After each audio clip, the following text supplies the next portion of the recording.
किसी देश की कहानी में कुछ ऐसे पल आते हैं जब खामोशी नारों से ज्यादा बोलती है, जब बार बार की देरी इरादों पर सवाल खड़े करती है। महिला आरक्षण बिल की कहानी भी ऐसी ही है। दशकों तक वादे हुए, बहस हुई, समर्थन की बातें हुई, लेकिन हकीकत में कुछ भी नहीं बदला। और आज भी एक सवाल बना हुआ है, अगर सब इसके समर्थन में थे तो इसे कानून बनने से रोका किसने? 1996 में पहली बार यह बिल लाया गया, जिसका मकसद था संसद और विधानसभा में महिलाओं को 33% आरक्षण देना। यह भारत की राजनीति को बदल सकता था, लेकिन बहस और हंगामे में यह बिल अटक गया और लोकसभा भंग होने के साथ ही खत्म हो गया।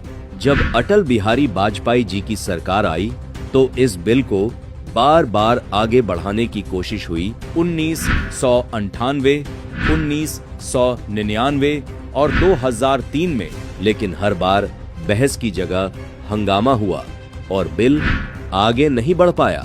2004 से 2014 तक मनमोहन सिंह की ऊपा सरकार के पास पूरा समय और बहुमत था। 2008 में बिल फिर लाया गया। 2010 में राज्यसभा से पास भी हो गया। ऐसा लगा कि अब इंतजार खत्म होगा, लेकिन इसके बाद क्या हुआ? बिल को लोकसभा में लाया ही नहीं गया, आखिरी कदम कभी उठाया ही नहीं गया और फिर से यह बिल खत्म हो गया। यही सबसे बड़ा फर्क दिखता है। सालों तक महिलाओं के सशक्तिकरण की बात हुई, लेकिन जब फैसला लेने का समय आया तो कदम पीछे खींच लिए गए। बातें हुई, लेकिन फैसला नहीं हुआ। फिर सितंबर 2023 में मोदी जी के नेतृत्व में करीब 30 साल का इंतजार खत्म हुआ। नारी शक्ति वंदन अधिनियम दोनों सदनों से पास हुआ। वही संसद, वही राजनीति, लेकिन इस बार नतीजा अलग था। अब सवाल फिर वही है, अगर आज हो सकता था तो पहले क्यों नहीं?